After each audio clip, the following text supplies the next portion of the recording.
Hello everyone, welcome to my channel जहां हम सीखते हैं इंग्लिश ग्रामर के कॉन्सेप्ट्स बहुत ही सरल या सिंपल लैंग्वेज में। आज का हमारा टॉपिक है क्लॉजेस। वीडियो स्टार्ट करने से पहले I would like you all to like, comment and share my videos and also subscribe to my channel. तो सबसे पहले समझते हैं कि क्लॉजेस क्या होते हैं। तो क्लॉजेस या एक क्लॉज वो होता है जिसमें एक से अधिक शब्द होते हैं। So clause is a group of words. अब इस ग्रुप ऑफ वर्ड्स के अंदर क्या क्या होता है, जो एक से अधिक शब्दों से जो क्लॉज बनता है उन शब्दों में एक सब्जेक्ट जरूर होगा और एक वर्ब यानी फाइनाइट वर्ब जरूर मौजूद होगा। अब एक सब्जेक्ट क्या होता है, एक फाइनाइट वर्ब क्या होता है, ये सब पर मैंने वीडियोस ऑलरेडी बना रखा है। तो प्लीज आप मेरे चैनल पे जाइए डायरेक्टली एंड वो सारे वीडियोस देख लीजिए। उससे आपको क्लॉजेस का कॉन्सेप्ट समझने में बहुत आसानी होगी। सो द मेन पॉइंट या फिर जो सबसे अहम पार्ट है क्लॉजेस में वो ये है कि एक क्लॉज में एक सब्जेक्ट और एक फाइनाइट वर्ब दोनों साथ में मौजूद होंगे। चलिए कुछ एग्जाम्पल्स के साथ देखते हैं। देखिए इस एग्जाम्पल को, she is reading a book. तो यहाँ पे सब्जेक्ट हो गया हमारा शी, इज रीडिंग हो गया हमारा फाइनाइट वर्ब और अ बुक हो गया हमारा ऑब्जेक्ट। तो ये जो पूरा लाइन है ये अपने आप में एक क्लॉज भी है। और एक एग्जाम्पल देखते हैं, she was reading a book when her father arrived. तो इस सेंटेंस में भी आप देख सकते हो, शी हो गया हमारा सब्जेक्ट, वॉज रीडिंग हो गया हमारा वर्ब यानी फाइनाइट वर्ब और यहाँ पे अ बुक हो गया हमारा ऑब्जेक्ट। पर आगे भी और सेंटेंस है, व्हेन हर फादर अराइव्ड। इस सेंटेंस में भी आप देख सकते हो, हर फादर एक और सब्जेक्ट है, अराइव्ड एक और फाइनाइट वर्ब है। तो यहाँ पे दो क्लॉज मौजूद है। एक है she was reading a book, ये भी एक क्लॉज है जो कि सेंटेंस का एक हिस्सा है। और व्हेन हर फादर अराइव्ड, इसमें भी एक सब्जेक्ट यानी हर फादर मौजूद है और एक वर्ब यानी अराइव्ड मौजूद है। सो ये भी एक क्लॉज है। तो इस सेंटेंस में दो क्लॉजेस मौजूद है। सो सिंपल लैंग्वेज में बोले फिर से तो क्लॉज वही होता है जिसमें एक सब्जेक्ट हो और उसके साथ एक वर्ब भी मौजूद हो। यही मेन डिफरेंस होता है एक क्लॉज और एक फ्रेज में। एक क्लॉज में एक सब्जेक्ट और वर्ब दोनों साथ में होते हैं और फ्रेज में दोनों साथ में नहीं होते हैं। अब इस सेंटेंस को फिर से देखिए, she was reading a book in the living room. तो इस सेंटेंस में इन द लिविंग रूम है हमारा फ्रेज। वो कहाँ बुक पढ़ रही है, इन द लिविंग रूम। तो ये हमारा एडवर्ब फ्रेज है। बाकी शी और वॉज रीडिंग ये दोनों ही इस पूरे सेंटेंस में मौजूद है। तो she was reading, she is the subject, was reading हो गया हमारा वर्ब। तो इस सेंटेंस में एक ही सब्जेक्ट है, एक ही वर्ब है। तो ये पूरा सेंटेंस एक क्लॉज भी कहला सकता है।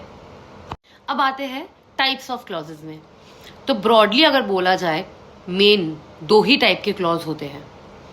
एक है इंडिपेंडेंट या मेन या प्रिंसिपल क्लॉज और दूसरा होता है डिपेंडेंट या सबऑर्डिनेट क्लॉज।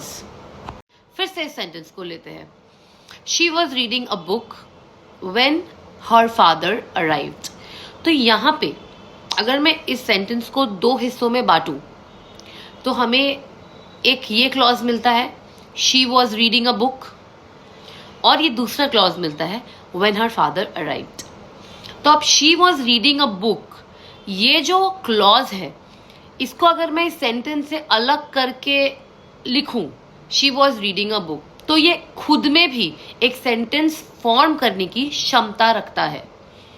इसमें एक सब्जेक्ट भी है, इसमें एक वर्ब भी है और ये कंप्लीट थॉट या कंप्लीट मीनिंग बना रहा है। तो ये हो गया हमारा इंडिपेंडेंट या मेन क्लॉज या प्रिंसिपल क्लॉज। अब इस पार्ट को देखिए, व्हेन हर फादर अराइव्ड।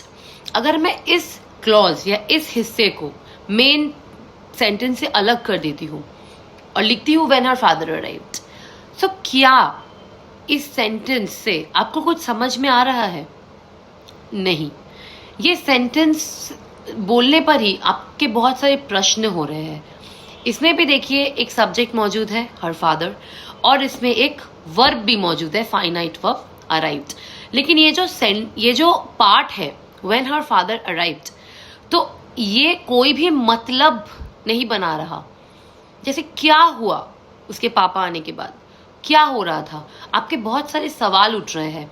तो ये जो सेंटेंस है ये कंप्लीट थॉट या कंप्लीट मीनिंग नहीं बता पा रहा है। तो इसीलिए ये हो गया हमारा डिपेंडेंट या सबऑर्डिनेट क्लॉज। चलिए और भी कुछ एग्जाम्पल्स के साथ इस कॉन्सेप्ट को या दो टाइप ऑफ क्लॉजेस को समझने की कोशिश करते हैं। I stayed at home because it was raining.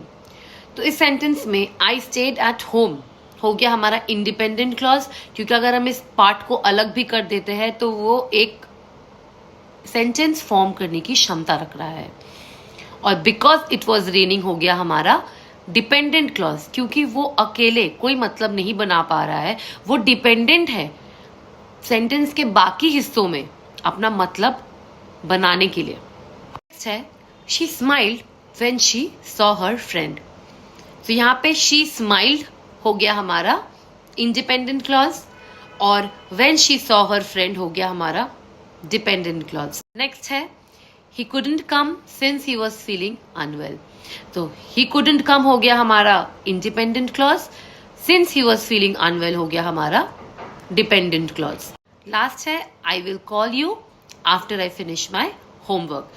so I will call you हो गया हमारा independent clause, after I finish my homework हो गया हमारा dependent clause। I hope अब आपको clause का मतलब या कॉन्सेप्ट समझ में आ गया होगा। कोई भी डाउट हो तो आप प्लीज़ अपने डाउट्स कमेंट सेक्शन में पोस्ट करें, मैं उनको क्लियर करने की पूरी कोशिश करूँगी। एंड वीडियो के एंड में मैं आपके लिए एक वर्कशीट रख रही हूँ, प्लीज़ आप उनके आंसर्स देने की कोशिश करें और कमेंट्स में पोस्ट करें। Thank you so much. Please like, comment and share my channel, my videos, and subscribe my channel.